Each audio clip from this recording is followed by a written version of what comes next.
लेकिन बताऊंगा नहीं। बुलेटिन की शुरुआत आज की इसी सबसे बड़ी खबर से करेंगे। कांग्रेस के प्रदेश प्रभारी सुखजिंदर सिंह रंधावा का यह बड़ा बयान है। पायलट मामले में आलाकमान ने फॉर्मूला तय कर लिया है, बना लिया है, लेकिन सार्वजनिक रूप से फॉर्मूला नहीं बताऊंगा। ये बयान रंधावा की ओर से उन्होंने कहा है कि जहां चुनाव होते हैं वहां पर ईडी पहुंच जाती है। हमारे पास नेताओं की कोई कमी नहीं है। इसके साथ साथ रंधावा ने यह भी कहा है कि कद के हिसाब से जिम्मेदारी तय की जाएगी। तो प्रदेश प्रभारी रंधावा जयपुर पहुंच चुके हैं, जहां पर पहुंचने के बाद उन्होंने ये तमाम बड़े बयान दिए हैं। सुनाते हैं। नहीं, देखिए फार्मूला बन गया था, वो मैं आपको नहीं बताऊंगा क्योंकि वहां बैठा था। हम सब कैबिनेट में डिस्कस होगा फार्मूले पर? बिल्कुल नहीं जी, मैं ना कैबिनेट में मीटिंग में जाऊंगा, ना मैं कैबिनेट का मेंबर हूं। आपको भी पता होना चाहिए कि कैबिनेट जो होती है वो सीक्रेट और जो ओथ ली जाती है वही आदमी बैठते हैं। देखिए ये ईडी तो आर्म ट्विस्ट कर रहे हैं कि बाजू पंजाबी में कह देते हैं कि बाम रोड के हैं, ये आर्म ट्विस्ट कर रहे हैं और मेरा ख्याल उनका चलेगा नहीं। वहां भी इन्होंने किया था कर्नाटका में, तो कर्नाटका में मुंह की खानी पड़ी इनको। ऐसा ही राजस्थान जवाब देगा। पंजाब में और राजस्थान में जितने आप देखिए ये हमारे सेकंड लाइन के ही हैं, ये प्रताप जी। तो आप कैसे कह सकते हैं कि हम एक लाइन के और कांग्रेस जिंदा है और इन्हीं जो मेरे साथ खड़े हैं ये सब फर्स्ट लाइन भी है, हमारी सेकंड और थर्ड जो है वो भी डिफेंस लाइन है जी हमारी सभी। सवाल ये आ रहा है कि जब कोई फॉर्मूला नहीं जरूर करेंगे सभी की जो जिम्मेदारी जिस कद का नेता है उन इलेक्शन के नजदीक उन सभी को उनके कद के मुताबिक जिम्मेवारी दी जाएगी। और इस बीच जयपुर से एक और बड़ी खबर सामने आ रही है। सुखजिंदर सिंह रंधावा तीनों सह प्रभारियों की बैठक लेंगे। 8 जून को रंधावा जयपुर में खास मीटिंग करेंगे, जिसमें निजामुद्दीन, अमृता धवन और वीरेंद्र राठौड़ भी शामिल होंगे। इन तीनों की खास बैठक लेंगे रंधावा। तीनों सह प्रभारियों से फीडबैक की रिपोर्ट मांगेंगे। तीनों ही प्रभारियों ने अपने अपने प्रभार वाले जिलों के दौरे किए हैं, कर्मचारियों से मुलाकात की है, पदाधिकारियों से मुलाकात की है। खास बैठक तीनों सह प्रभारियों की ओर से किए गए हैं। अलग अलग जिलों के दौरे किए गए हैं, जमीनी हकीकत की पड़ताल की गई है। कांग्रेस पार्टी कितनी मजबूत है जमीन पर, इन तमाम चीजों को लेकर फीडबैक ली गई है और अब ये फीडबैक रिपोर्ट रंधावा को सौंपी जाएगी। और रुक करेंगे इस बीच मिल रही सबसे बड़ी खबर का आपसे। कुछ ही समय में यानी कि थोड़ी देर में गहलोत कैबिनेट की खास बैठक होने वाली है। रात तकरीबन 8:15 पर इस बैठक की शुरुआत होगी। मंत्री परिषद की यह बैठक है। सरकार की योजनाओं का फीडबैक यहां पर मंत्री देंगे और इसके साथ साथ महंगाई राहत शिविरों का भी फीडबैक दिया जाएगा। कैबिनेट की बैठक में बताया जा रहा है कि कई बड़े फैसले भी हो सकते हैं। मंत्री खाचरियावास ममता भूपेश प्रेस ब्रीफिंग करेंगे। तो कुछ ही समय में यह खास बैठक होने वाली है। फीडबैक यहां पर मुख्यमंत्री अशोक गहलोत लेंगे। कई मंत्री यहां पर मौजूद रहने वाले हैं और सबसे बड़ी खबर आपको बता दें कि बताया जा रहा है कि इस बैठक में कई अहम फैसले भी लिए जा सकते हैं।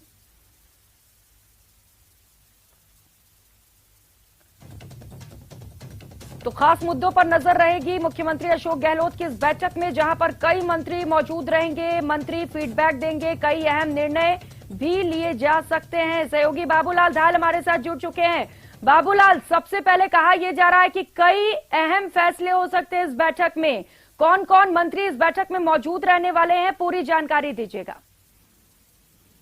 देखिए थोड़ी देर बाद में बैठक शुरू होने जा रही है। जो मंत्री दौरों पर थे उनको बुलाया गया है और कुछ मंत्री फिर भी नहीं पहुंच पाएंगे। जैसे मंत्री लालचंद कटारिया सिरोही के दौरे पर हैं तो वो नहीं पहुंच पाएंगे बैठक में, और अधिकांश मंत्री जो है बैठक में पहुंच जाएंगे, क्योंकि दूर दराज के जिलों में जो मंत्री थे उनको एन वक्त पर जब सूचना मिली तो फिर वो वहां से रवाना हुए। तो 6:30 बजे का जो वक्त मुकर्रर था उस वक्त तक वो पहुंच नहीं पा रहे थे। तो 1 घंटे देरी से ये बैठक शुरू हो रही है। इसके बाद में मंत्री परिषद की बैठक होगी और उसके बाद में प्रेस ब्रीफिंग होगी। प्रताप सिंह खाचरियावास और ममता भूपेश पत्रकारों से कैबिनेट की बैठक में लिए गए जो फैसले हैं उनकी जानकारी देंगे। 3 महीने के अंतराल के बाद कुछ ही समय का वक्त रह गया है। 8:15 का वो समय जब इस बैठक की शुरुआत होगी। कई मंत्री भी इस बैठक में मौजूद रहने वाले हैं। आप लगातार इस बैठक पर नजर बनाए रखिएगा। बाबूलाल, बहुत शुक्रिया। तमाम जानकारियों के लिए। और राजस्थान में पेपर लीक मामले में ईडी की कार्रवाई लगातार दूसरे दिन भी जारी है। वरिष्ठ अध्यापक पेपर आउट मामले के साथ ही अन्य प्रतियोगी परीक्षाओं के पेपर आउट मामले को लेकर भी एजेंसियां पड़ताल कर रही हैं। ईडी की कार्रवाई से सूबे की सियासत भी गर्मा गई है। ये रिपोर्ट देखिए। ईडी की कार्रवाई पर सियासत हाई।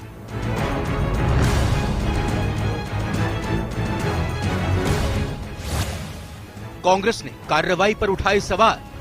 जब भी किसी प्रदेश में चुनाव आते हैं तो निश्चित तौर पे इनके पास ईडी और सीबीआई के सिवाय कुछ है नहीं। बीजेपी ने आरोपों को किया दरकिनार।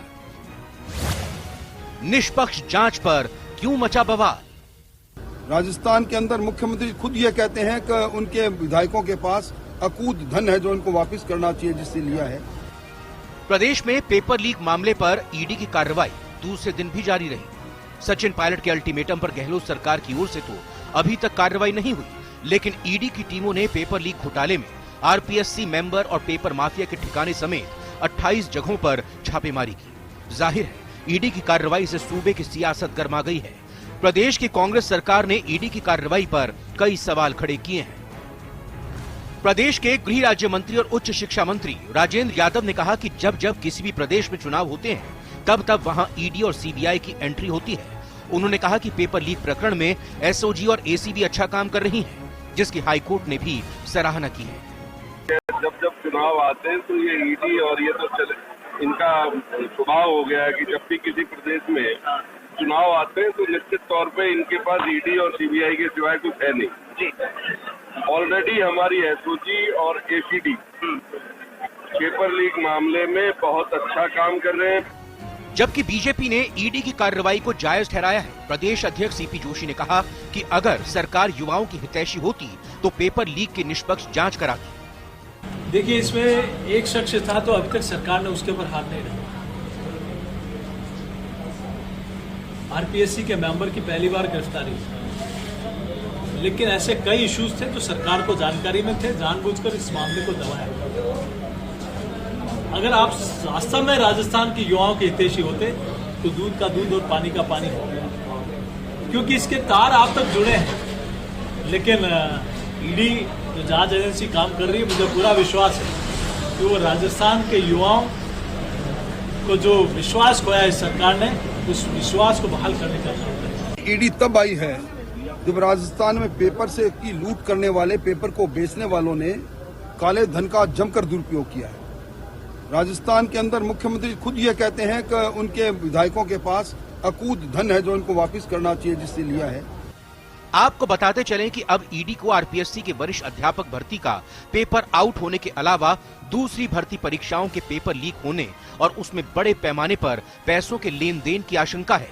ईडी के निशाने पर मुख्य रूप से पेपर आउट मामले का फरार आरोपी सुरेश ढाका है, जो वरिष्ठ अध्यापक पेपर लीक मामले में अभी तक पुलिस और एसओजी के शिकंजे से भागता फिर रहा है।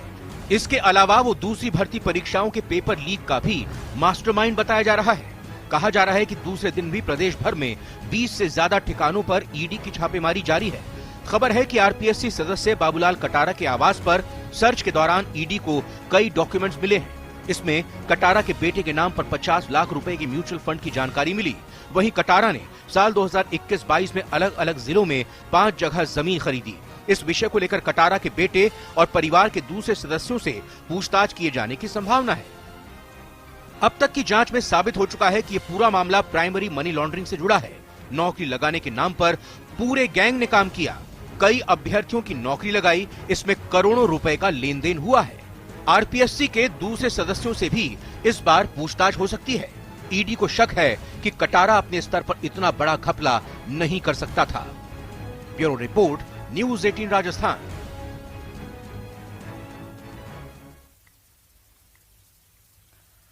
तो वहीं राज्यसभा सांसद किरोड़ी लाल मीणा आज फिर से डीओआईटी डिपार्टमेंट में भ्रष्टाचार का मामला लेकर मीडिया से मुखातिब हुए। मीणा ने प्रेस कॉन्फ्रेंस में कांग्रेस सरकार पर जमकर निशाना साधा। उन्होंने कहा कि आईटी के अधिकारियों द्वारा करोड़ों की लूट की जा रही है। उन्होंने आरोप लगाते हुए कहा कि इन घोटालों की शिकायत एसीबी को की थी, लेकिन एसीबी में कोई कार्रवाई नहीं हुई है। सुनिए और क्या कुछ कहा। सीएम के एक रिश्तेदार हैं जिसका नाम राजेश सैनी है, राजकोट में मैनेजर के पद पर कार्यरत हैं। ये सीएमओ मैनेजर राजकॉम जो सीएमओ और सीएमआर में आईटी का सारा कार्य संभालते हैं। सीएमओ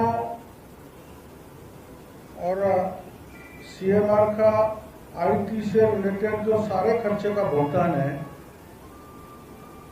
राजेश सैनी अपनी बेटी रुचि सैनी के नाम से उठा रहे हैं। रुचि सैनी कानूनन राजकोट में कार्यरत अधिकारी अपनी बेटी को कार्य नहीं दे सकता, ये पूर्णतः नियम विरुद्ध है। और एक बड़ी कंपनी है डॉट स्क्वायर नाम की, जिसके थ्रू करोड़ों का भुगतान इस राजकोट के अधिकारी ने, जो सीएम और सीएमआर में बैठता है, फर्जी भुगतान। वही राहत कैंप के डेटा को थर्ड पार्टी को देने की खबर पर पूर्व सीएम वसुंधरा राजे ने कांग्रेस सरकार पर जमकर निशाना साधा और ट्वीट पर मामले में जल्द कार्रवाई करने की मांग की। राजे ने ट्वीट कर लिखा, महंगाई राहत कैंप के हवाले से डेटा थर्ड पार्टी को देने की खबर चिंताजनक है, जिससे साइबर क्राइम की घटनाएं बढ़ सकती हैं। राज्य सरकार इस मामले पर तुरंत संज्ञान लेते हुए कार्रवाई करे ताकि डेटा गलत हाथों में न जाए और डेटा का दुरुपयोग न हो। तो ये ट्वीट आपको टीवी स्क्रीन पर दिखा रहे हैं। पूर्व सीएम वसुंधरा राजे की ओर से ट्वीट किया गया है और कांग्रेस को जमकर आड़े हाथों लिया गया। उन्होंने कहा है कि डेटा गलत हाथों में न जाए और डेटा का दुरुपयोग न हो, इसे लेकर कार्रवाई की जाए।